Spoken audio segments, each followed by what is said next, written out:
Кыргызстанда адам органын сатууга мыйзам жол бербейт. Бирок буга карабай айрым жарандар өз бөлүгүн сатары тууралуу жарыяларды берип келет. Адистердин айтымында мындай кадамга кээ бирлер адам өмүрүн сактап калуу үчүн барса, айрымдарды акча кызыктырат.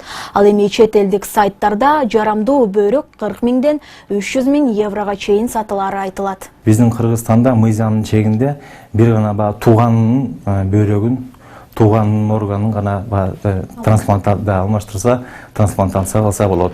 Ошого гана уруксат мыйзамдын чегинде. Белгилүү болгондой, биздин өлкөдө кардар оорулуу менен генетикалык жактан байланышы бар болсо гана бөйрөгүн бере алат. Көп учурда мындай кадамга ата-энелер барат. Дарыгерлердин айтымында 2013-жылы биздин республикада бөйрөк алмаштыруу боюнча 10дон ашык операция жасалган. Бул жылы да ушундай эле сандагы операциялардын болору күтүлүүдө. Бардык аракетибизди кылабыз. Ошол 80 операцияны 14-жылга кылганга. Бир кезде айрым эл өкүлдөрү менчик медициналык борборлорго органдарды алмаштырууга уруксат берүү керектигин айтып чыккан.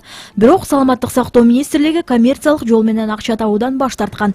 Ошол эле мезгилде жаш улан кыздар акча үчүн дарыгерге донор болуу сунушун киргизген учурлар да болгон. Бөйрөгүн сатып атат деген маалымат бар деп биз да угабыз.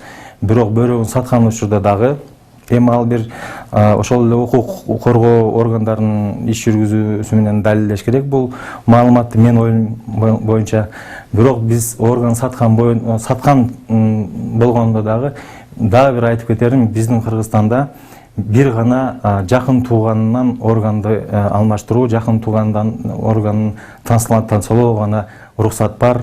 Ал эми укук коргоо органдары Кыргызстанда адам органын алмаштыруу боюнча мыйзамга каршы иштеген лабораториялары же атайын имараттар жок экенин билдирет. Анткени менен өз органын сатууну каалагандар орган сатууга чек койбогон чет өлкөлөргө деле барып, бизнес жасай берсе болот дегендер да бар. Альбина Сулайманова, Азамат Кадыр Токтоев, Коомдук 1 канал.